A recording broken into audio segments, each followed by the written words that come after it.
My name is Allie Mercer, but everyone who knows me now calls me Allie. I was 34 the morning my family walked into booth 417 at the National Specialty Food Expo in Chicago and realized they had flown halfway across the country to beg for help from the daughter they once treated like kitchen staff. The sign behind me was 8 feet wide, matte cream with dark green letters. Back Porch Provisions, Allie Mercer, founder and CEO. I had approved that sign myself 3 weeks earlier, mostly because my marketing director said my name needed to be visible. I had argued against it. I didn't like my face on banners or my name printed too large. But standing there in a navy blazer, with cases of frozen pot pies stacked behind me and little cups of bourbon peach sauce lined up under warming lamps, I was grateful she had pushed, because Colin Nash saw the sign before he saw me. His hand was already halfway out for a business handshake when his eyes moved from the logo to my name tag, then to my face. The smile disappeared slowly, like someone turning down a dimmer switch. Behind him stood my sister Brooke, wearing the same kind of polished beige coat she used to wear to family dinners when my mother wanted everyone to notice she had a real career. My mother, Elaine, lifted one hand to her throat. My father, Russell, stared past me at the display shelf where our best-selling sauce sat in neat glass jars. Bourbon peach Sunday sauce. The same recipe he had once refused to taste. For a moment, none of them spoke. The trade show moved around us, buyers laughing, carts rolling, someone calling for more sample spoons, but inside our little booth, 7 years folded in on themselves. Colin swallowed. "Ali?" I looked at my watch, then back at him. "You're early," I said. "The meeting wasn't supposed to start for another 12 minutes. Please subscribe to the channel to support me. I guess you're watching this video in the evening, right? If so, comment 1. If you're watching in the morning or at noon, comment 2. Let's see if my guess is correct. Now, let's begin the story. Those 12 minutes were enough for the past to find me. That is the strange thing about building a life far away from the people who misnamed you. You can change cities, sign contracts, hire employees, learn the language of margins and purchase orders. And still, one look from your mother can bring back the room where you first learned what you were worth to them. 7 years earlier, I was 27 and living in Portland, Oregon, in a one-bedroom apartment above a dry cleaner. Every coat I owned smelled faintly of starch. I worked at a small bakery cafe on the east side, the kind with fogged windows at 6 in the morning, and regulars who ordered the same cheddar biscuits every Thursday like it was a private tradition. My official title was assistant kitchen manager, but in a place that small, titles were mostly decorative. I opened ovens, scrubbed sheet pans, trained new hires, tested fillings, rescued broken sauces, and stayed late whenever the owner wanted something new for the freezer case. I made $38,000 a year. My mother said that number the way a doctor says something unfortunate. Brooke made $128,000 as a purchasing director for a private hospital network. She had a parking pass, a retirement plan, a badge that opened glass doors, and a closet full of blazers that never smelled like fryer oil. My parents loved that. They loved work that looked clean from the outside. At family gatherings, my mother introduced Brooke like a finished product. "This is our oldest, Brooke. She handles vendor contracts for Street Anselm Health." Then she would touch my arm and smile. "And this is Allie. She's still figuring things out." But I was not figuring things out. I was studying people without calling it that yet. I was learning what they bought when they were tired, lonely, overworked, newly divorced, raising children, caring for aging parents, or simply too worn down to cook. I was learning that comfort food was not small. It was memory, convenience, dignity, and relief packed into something a person could heat after a bad day. That felt like real work to me. To my parents, it was just being near a stove. My father, Russell, owned 3 neighborhood grocery stores with his business partner, Martin Finch. He talked about margins, shelf space, and vendor reliability at every dinner. For years, I thought he would be the first person to understand what I was trying to build, even before I had the courage to call it a business. I was wrong. In our family, Ambition only counted if it wore a blazer. Mine wore flower on its sleeves. The first place my family taught me that lesson was not in an argument. It was at dinner. Sunday nights at the Mercer house had the kind of order my mother believed made a family respectable. 6 o'clock meant 6 o'clock. The candles were lit even when no one was in the mood. The linen napkins were folded into sharp triangles, and my father's wine glass sat exactly where Elaine wanted it, 2 inches above the knife. There were no written place cards in our house.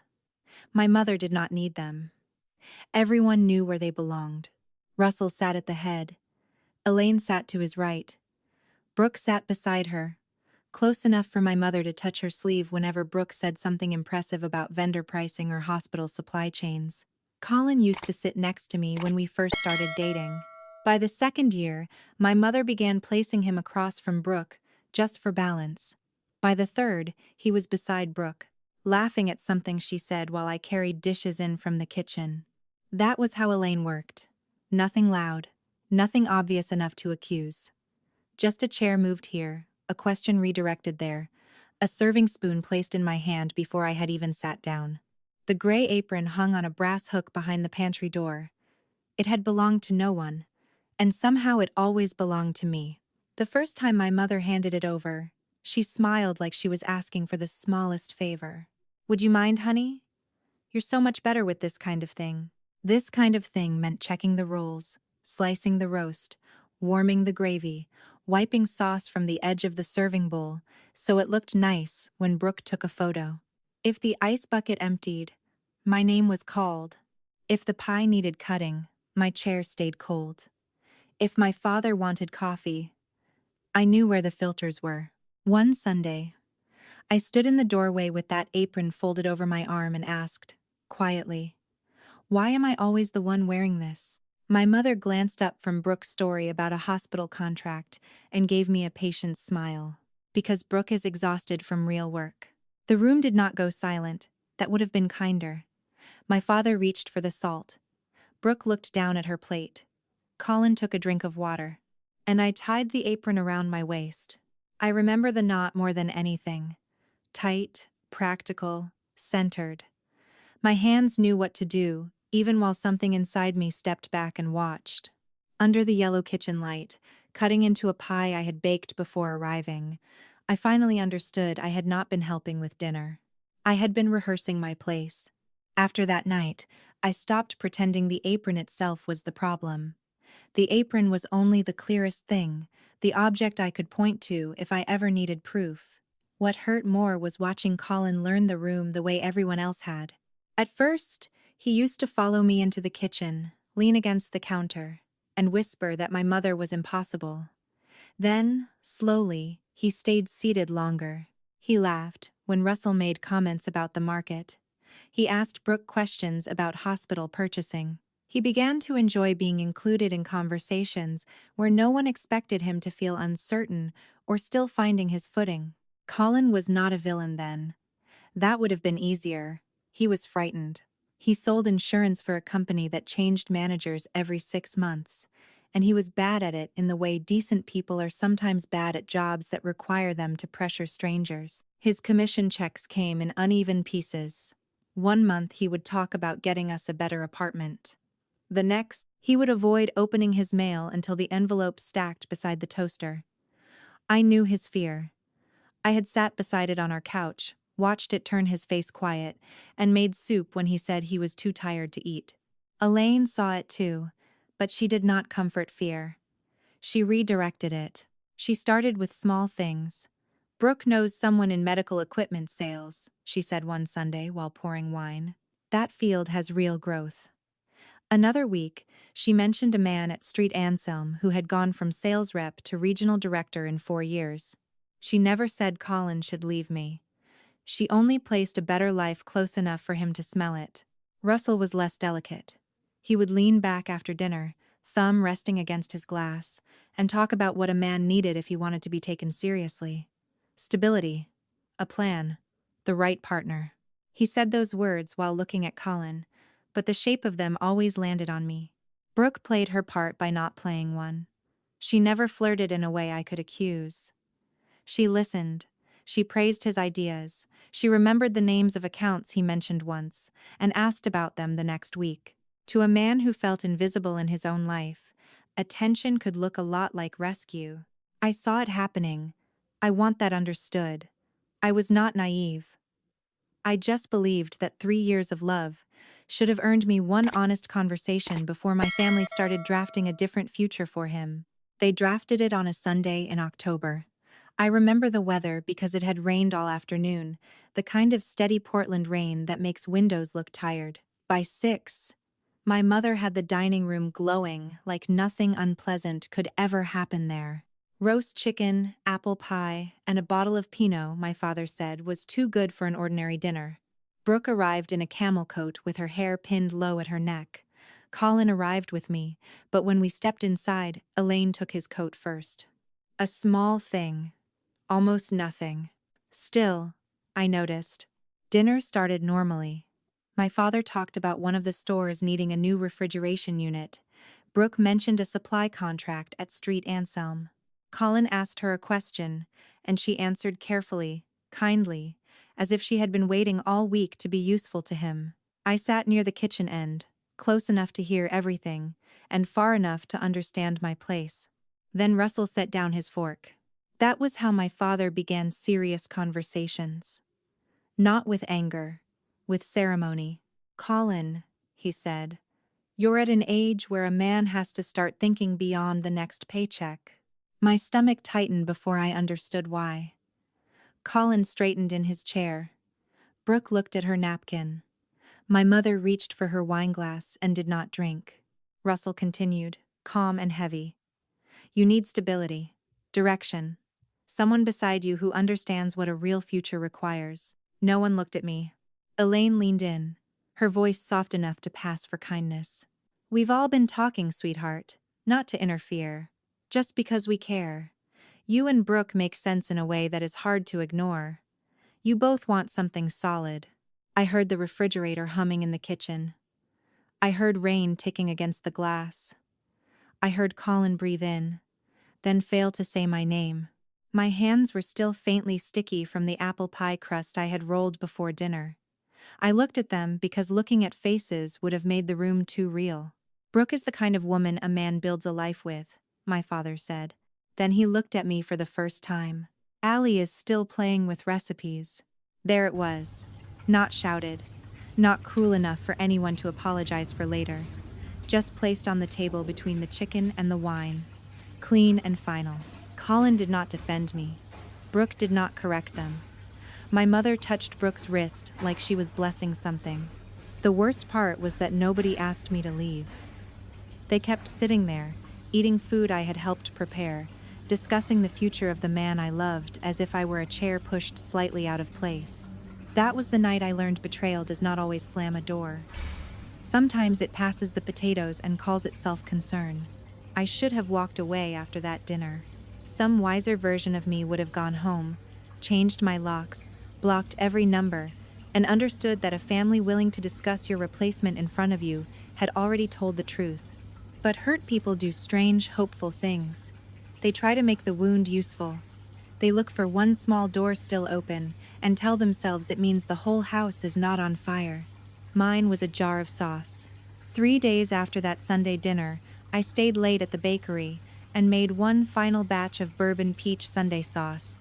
It was not something from a recipe book. It was mine. 8 months of ruined versions had gone into it. Too sweet, too smoky, too sharp, too thin. I had burned peaches, split butter, over-reduced bourbon, until the whole kitchen smelled like a bad decision. But that night, stirring under the hood light, while the dishwasher thumped in the back, I finally got it right. Warm peach first, then brown sugar, then a slow little bite from the bourbon at the end. I poured it into 6 glass jars and labeled them by hand. The next afternoon, I drove to my father's smallest store, the Mercer and Finch on Hawthorne, the one with narrow aisles and an old bell over the door. Russell was in the back office, reading invoices with his glasses low on his nose. I set 1 jar on his desk like an offering. I'm not asking you to stock it, I said. Just taste it. Tell me if there's something here. He looked at the jar, then at me. Not unkindly. That was what made it worse. He looked tired, inconvenienced, like I had brought him a school project from a child he no longer had the energy to encourage. "Allie," he said, "specialty food is a brutal category. I know. You don't know. People think a good recipe is a business. It isn't. I'm trying to learn." He sighed, picked up a black Sharpie from beside his calculator, and turned the jar toward him. For 1 second, I thought he was going to write a note about flavor or pricing or shelf life. Instead, across my careful paper label, he wrote one word: hobby.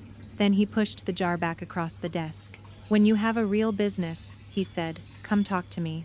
I carried that jar out through the narrow aisles, past the shelves he believed he understood better than I ever could. Outside, I sat in my car with it in my lap and did not cry. I just looked at the word until it stopped being an insult, and started looking like a label I could prove wrong. 3 months after my father wrote that word across my label, Colin and Brooke got engaged. I found out on a Wednesday morning from the family group chat, standing in the bakery walk-in with a crate of eggs balanced against my hip. The photo loaded slowly because the signal was bad behind the steel door. First Brooke's hand, then the diamond, then Colin's fingers wrapped around hers like they had always belonged there. My aunt sent heart emojis. My mother wrote, "Finally, something beautiful to celebrate."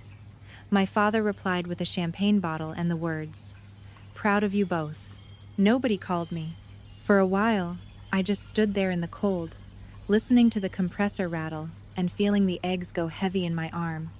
The strange thing was, I did not feel shocked. Shock requires some part of you to still believe a different outcome was possible. By then, I had already watched the decision being made in pieces. The ring was only the receipt. That night, Elaine called. Not to apologize, not to explain. She wanted to make sure I would be mature about this. "You don't want people thinking you're bitter," she said. I looked across my apartment at the jar of sauce on my kitchen table. The label had started to wrinkle where my thumb had rubbed it too many times. Hobby. 4 black letters from my father's hand. "No," I said. "I wouldn't want that." After we hung up, I sat on the floor and counted everything I had. $1,740 in savings. A checking account that would barely survive rent. 2 good knives, 1 chipped Dutch oven, 3 notebooks full of recipes, a box of work shoes, and a Toyota Corolla with a heater that only worked when it felt generous. It did not look like enough to start over, but it looked like enough to leave. I chose Asheville because a woman I knew from an online food forum had mentioned commercial kitchens there rented cheaper after midnight. I had never been to North Carolina. I did not know the roads, the weather, or a single person who would notice if I failed. That was the point. The next morning, I packed before sunrise. I folded my clothes into trash bags, wrapped the knives in dish towels, placed my notebooks in the passenger seat, and set the jar marked hobby in the cup holder where I could see it. Before I locked the door, I remembered the gray apron still hanging in my mother's pantry. I drove there without calling. No one was home. I used the old key under the planter, stepped into the quiet kitchen, took the apron off its brass hook, and laid it across one of the dining chairs. For once, I left it where they had always thought I belonged. Then I drove east and did not turn around. Asheville did not welcome me like a movie. There was no golden morning, no perfect little apartment waiting with sunlight on the floor. I arrived after 2 days of driving with a stiff neck, $47 in gas station receipts, and a car that smelled like coffee, cardboard, and fear. The room I rented was behind a woman's house on the edge of town, barely bigger than my old pantry, with a space heater that clicked all night, and a bathroom sink that never quite stopped dripping. For the first week, I worked anywhere that would pay me. I washed dishes at a breakfast place. I prepped onions for a caterer who called everyone baby, and paid in cash on Fridays. I took a weekend shift boxing pastries for a hotel kitchen. None of it was noble. It was just work, and work was what kept panic from having the whole room to itself. The commercial kitchen belonged to Rena Whitlock, a woman with silver hair cut sharp at her jaw and hands that looked like they had lifted every heavy thing in the county. Her building sat behind an old church, brick walls, uneven floors, fluorescent lights that buzzed when it rained. The day I met her, I showed her my notebooks, my permits in progress, and the jar with my father's handwriting still across the label. She read the word hobby and did not smile. "People love naming things before they understand them," she said.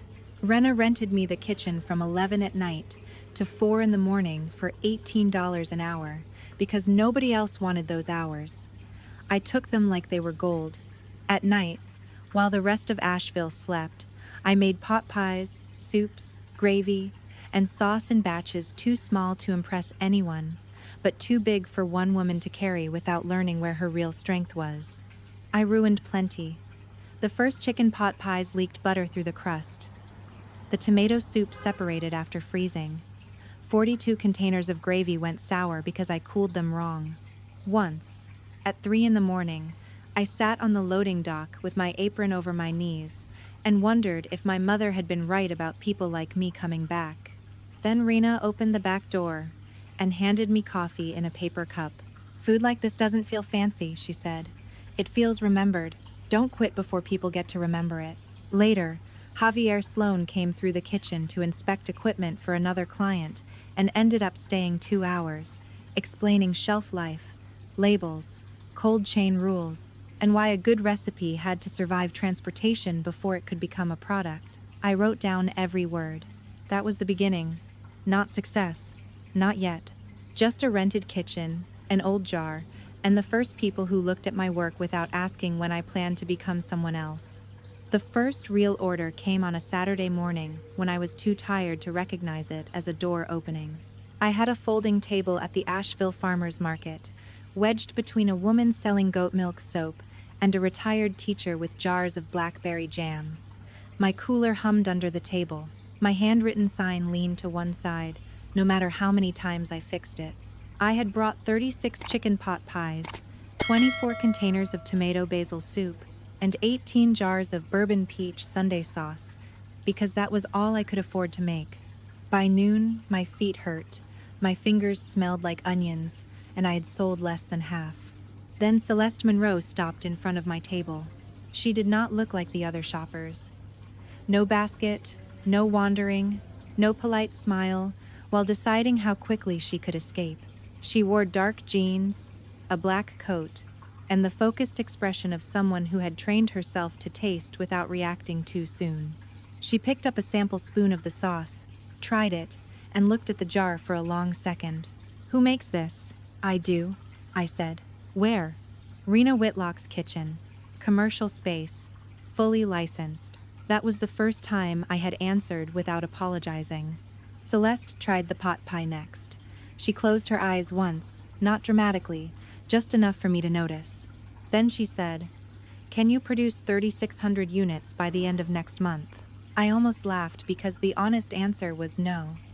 I did not have a machine that sealed trays properly. I did not have a cold storage contract. I did not have enough labels, enough boxes, enough hands, or enough sleep. What I had was a recipe, a rented kitchen, and the memory of my father writing hobby across the thing she was now holding like it mattered. So I said, "Yes, but I'll need the purchase order in writing today." Celeste smiled for the first time. That month nearly broke us. Lila Voss came in as my first employee after finishing night shifts at a diner, tying her hair up with a rubber band and saying she could work until her babysitter had to leave. Rena gave me extra hours without asking for money up front. Javier checked my cooling logs, corrected my labels, and saved me from 3 mistakes that could have buried the order before it shipped. We packed 3,600 units in 29 days. When the payment cleared, I sat in Rena's office staring at the numbers. After rent, supplies, wages, packaging, delivery, and every bill I had been afraid to open, Back Porch Provisions had made a profit of $11,420. I did not buy champagne. I raised Lila's pay by $2 an hour, put a deposit on a small freezer unit, and drove home with flour on my jeans, knowing something had shifted. For the first time, my work had not asked permission to be real. It had proved it. After that first order, growth stopped being a dream and became a series of problems with invoices attached. That was the part nobody tells you when they say a business is taking off. It does not feel like flying. It feels like running beside something much larger than you, trying to build the track before the wheels reach it. The grocery chain Celeste worked for reordered in 6 weeks, then doubled it, then asked if I had a fall flavor, a family-size pot pie, a lower sodium soup line, something for holiday end caps. I learned to answer slowly instead of saying yes, because fear wanted me to sound grateful. Javier taught me that a company could die from one good opportunity accepted too early. Rena taught me that pride did not pay overdue rent, but neither did panic. By the end of the second year, Back Porch Provisions was in 48 stores across North Carolina and South Carolina. By the third, 240. We moved out of Rena's midnight kitchen into a small production space with a loading dock, 3 walk-in freezers, and an office so narrow my desk chair hit the file cabinet if I leaned back too far. I loved that office, like other people love beach houses. Lila became operations manager before she ever believed she deserved the title. She could look at a production schedule for 10 seconds and see the weak spot. Javier came on part-time, then full-time, then became the person who made sure my ambition did not outrun food safety.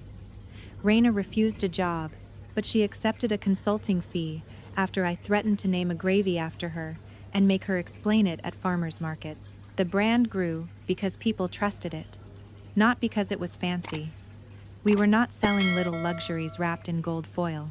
We sold food for late shifts, tired parents, widowers learning to shop alone, daughters stocking freezers before surgery weeks, couples who wanted dinner to taste like someone had stayed long enough to care.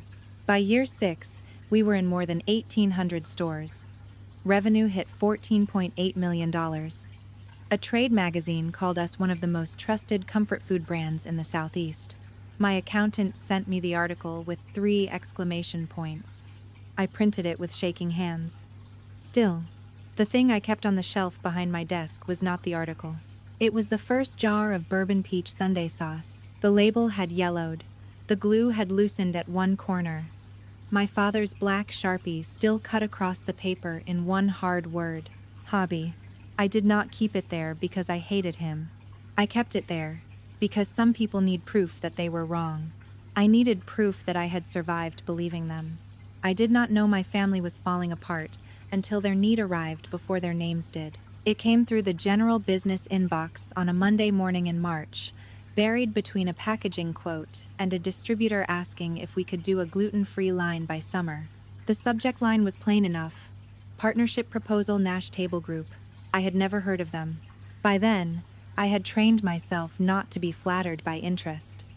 A lot of companies wanted to stand beside Back Porch Provisions once the numbers looked good. Some wanted a real partnership. Some wanted access, margin, and the right to use our name until it stopped serving them. So I did what I always did.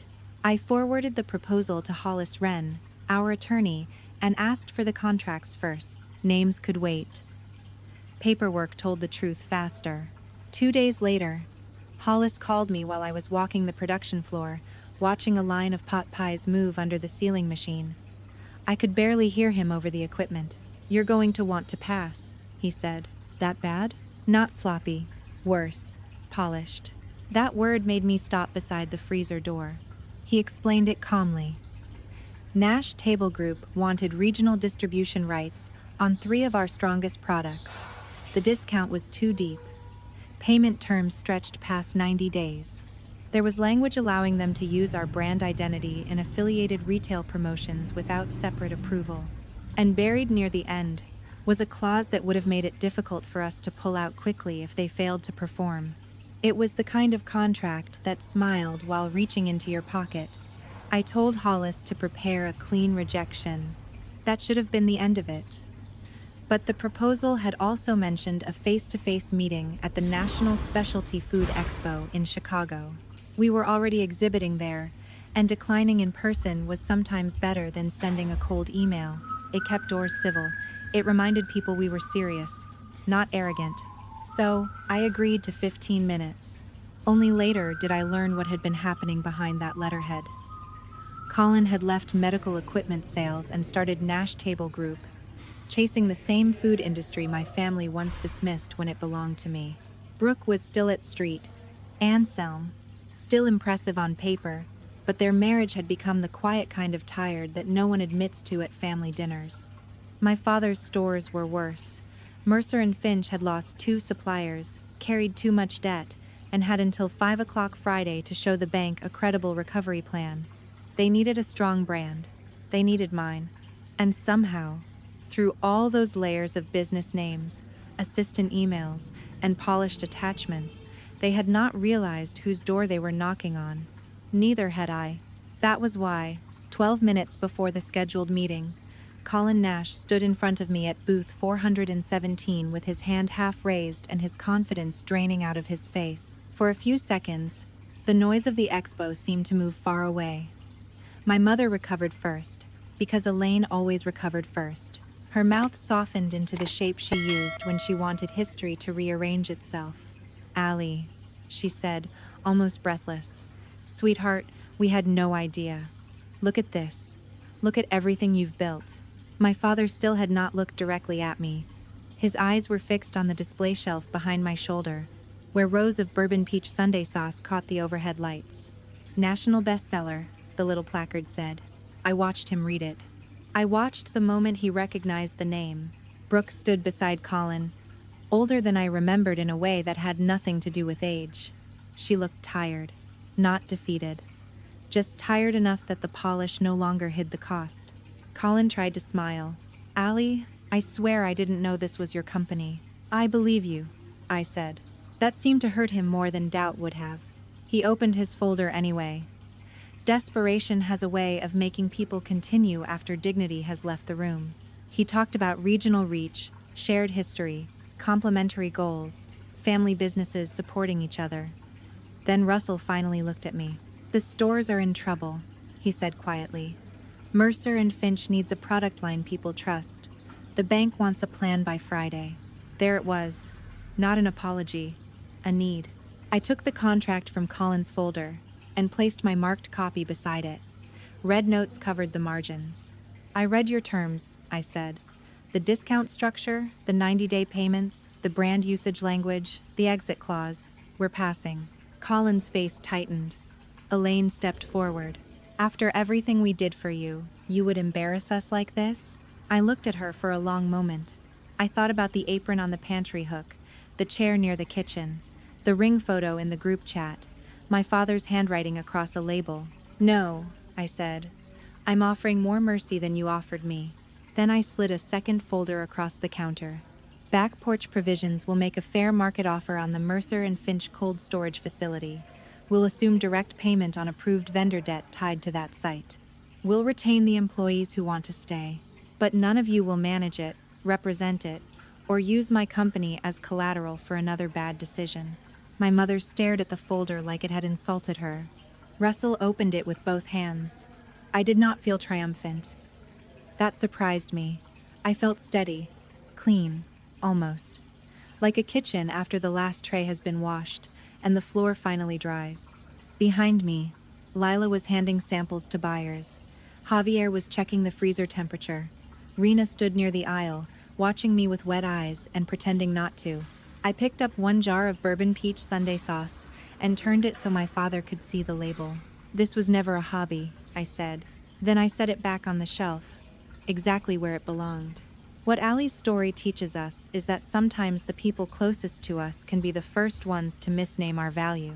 They may call our dream a phase, our talent a hobby, our patience weakness, or our silence permission. And when those words come from family, they cut deeper because we keep hoping love will make them see us clearly. But life does not always wait for the people who misunderstood you to finally understand. Sometimes healing begins when you stop standing at a table where your seat was designed to keep you small. Allie did not win because she humiliated her family. She won because she stopped asking them to approve what they were never willing to respect. She took the very thing they mocked, her recipes, her hands, her long nights in a kitchen, that jar labeled hobby, and built something honest with it. Not overnight, not easily, but steadily. That is the quiet truth about resilience. It is not always loud. It is not always revenge. Sometimes resilience is counting your last dollars on the floor and leaving anyway. Sometimes it is working the midnight shift in a rented kitchen. Sometimes it is keeping the evidence of someone's cruelty on a shelf, not because you are bitter, but because you need to remember how far you came. Family should be the place where your gifts are protected. But when family becomes the place where your worth is measured, compared, and dismissed, you are allowed to build distance. You are allowed to choose peace over approval. You are allowed to become successful without handing your success back to the people who only noticed you after they needed something. Love should never require you to shrink. And real family, whether by blood or by choice, does not make you beg for a seat. They pull out a chair, make room, and say, "You belong here." So let me ask you, have you ever had someone underestimate you, only to come back later when they saw what you became? Share your story in the comments. I read every one of them. And if this story moved you, please like, subscribe, and share it with someone who needs to remember this. What they called your hobby might be the beginning of your freedom.